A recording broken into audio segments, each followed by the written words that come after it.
Salamat sa ating 9-day novena at salamat sa pagkakataon na to. Ginabayan tayo ng ating mahal na ina, 9 days of novena masses in honor of our Blessed Mother, at humantong tayo dito ang papuri ni Zacarias. Mamayang gabi ay bisperas na ng Pasko. Salamat sa Diyos.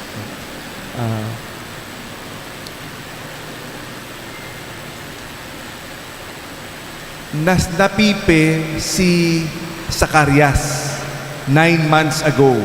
Napipe siya. Bakit? Nung napakita sa kanya yung anghel, siya'y nagduda at sabi, dahil ikaw na nagduda, ikaw ay mapipipe. So for 9 months.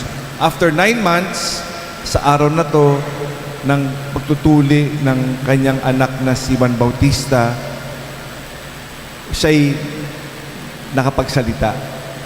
Ano ang unang lumabas sa kanyang bibig? Itong panalangin natin.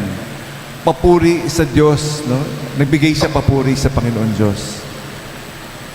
Ang tinatawag natin dito ay yung Benedictus. Blessed be the Lord, the God of Israel. Yun yung panalangin. At yung Tagalog, yung binasa natin. Magpuri sa Diyos sa bayan ng Israel. No? Ang Diyos ng Israel. Papuri, ang pagbibigay papuri. Tayo, kinukwento ko to dati, ulitin ko lang ngayon. Paggising nating sa umaga, napipe tayo, natulog tayo. Ewan ko kung 3 oras, 4 na oras, 5 oras, o 8 hours. Ang unang-unang gagawin natin, pagbukas ng ating mata at pagbukas ng ating bibig, anong gagawin natin? Papuri. Papuri. Papuri. The very first thing we do, papuri sa Diyos. The very, very first thing, we connect to the Creator. Before anything else, before holding your phone, before going to the banyo, before going to the mirror, ang unang-unang gagawin ay magbigay papuri sa Panginoon Diyos. It is a prayer of thanksgiving. Araw-araw, I have 2 secrets in a certain sense. What is most essential every day? Hindi yung isa, hindi everyday, pero the most important is yung unang ginagawa pagising sa umaga. To connect with the Creator. To connect and be one with God. The very first thing, yun ang ginagawa ni Jesus. The second secret I have is confession. Magbalik loob. Lagi magbalik loob. Sana buwan-buwan nagbabalik loob. Ito para sa akin, napakahalaga nitong dalawang ito. Of course, the Mass, diba? The pagtanggap na katawan ni Kristo. Pero itong dalawa, napakahalaga. Pagbigay papuri sa Panginoon. We connect, we pray. Kinukwento ko to maybe a month ago, but I will repeat it again. No? Merong tinatawag ang mga scientists dito, paggising sa umaga, ang tawag doon ay alpha time. Alpha. The beginning, di ba? Alpha and Omega. Alpha.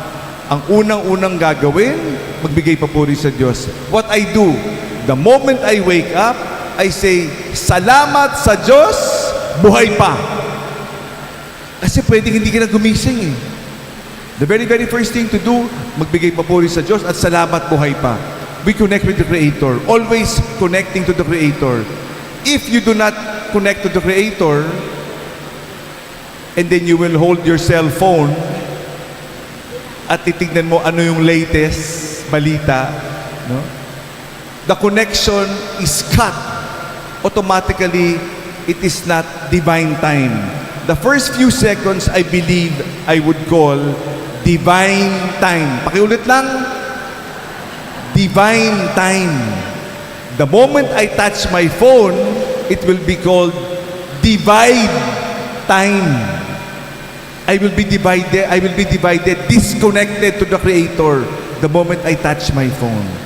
Kasi lagi na lang, no? Naku, ano na yung latest na nangyayari. As much as possible, we delay holding that phone. Again, what you do the night before is very, very important in what we do pagising sa umaga.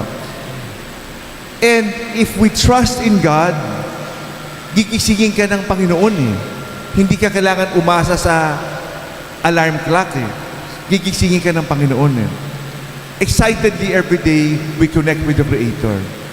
Again, it is called divine time. The scientists have devised a way, no? They call it the most powerful, fully charged. Again, bagong gising. Hindi pa fully awake, half asleep, at pagkatapos fully charged. It is alpha time. It is when we are most creative, most strong, no? Most potential ang nasa atin pagising na pagising. We are in the peak of the day, pagising na pagising. And we connect with the Creator. And then if we connect with the Creator, we say our prayers as much as long as we can in order to stretch the alpha time. Kasi pwede mawala eh. Isang segundo, wala na. Bura na. Maglalaho na yung alpha time. Our Lord Jesus Christ, the first thing He does is connect to the Father. Magdasal. And if you connect to the Father, it will dictate the rest of the day. Konektado tayo sa Ama. Yung ating ebanghelyo ngayon, narinig natin yung pagbibigay papuri ni Zacarias. Napipi siya for 9 months. Ang unang lumabas, namutawi sa kanyang bibig, ay magbigay papuri sa ating Panginoon. Tayo rin, yun ang panyaya sa atin. Napakalaking biyaya. It is so powerful, you can dictate to your mind, to your spirit, to your body, to be healed. Para sa mga gustong mabuntis, sabihin mo, mabuntis ka. Ganyan ka-powerful yung divine time na yan because you are one with the Creator. Yung mga scientists, sa science, sabi niya, no? It is so powerful, if you harness the power, that 1 minute can be stretched to 5 minutes, to 10 minutes, and even longer. For the scientists, they say, it is so powerful, you can dictate, tumama ka sa loto. That is how powerful it is in the scientific world. That is how, pag hinarness mo yung power na yan. And there are some people, doon nila ina-attribute yung kanya ng pagtatama sa loto. Kasi they will it. It is so powerful, it can dictate. So we pray and see how important it is to connect with the Creator as we begin our day. Try it. No? I mentioned this already before. Kinuwento ko na dati. Sino gumagawa niyan? Meron ba? Wala? Pakitaas ng kamay. Sino gumagawa nun? Wala? Sige. Isa lang?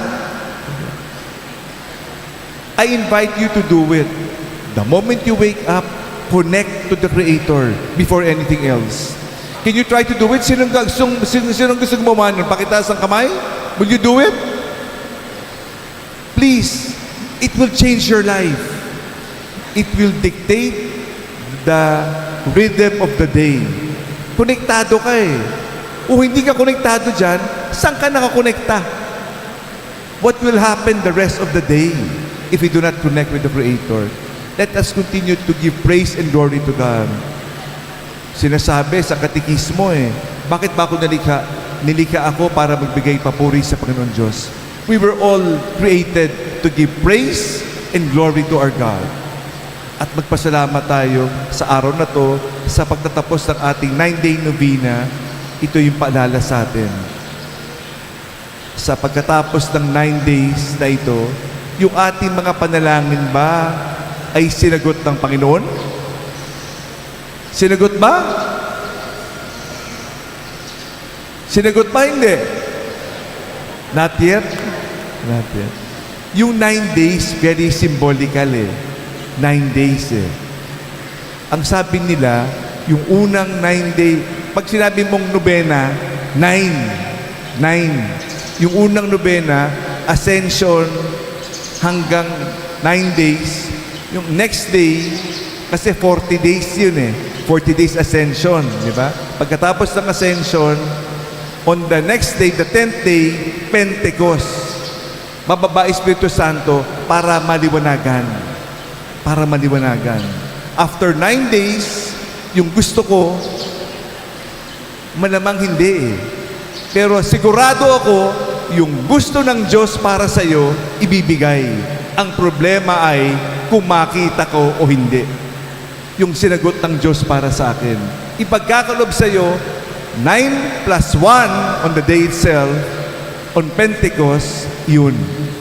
Ngayon, yung 9 days na nobina natin, parang 9 months ng pagdadalang tao ng ating mahal na ina. 9 months. 1 day per month sa ating nobena. On the 10th day, bukas, isisilang yung mga pangarap natin, yung ating pinagdasal.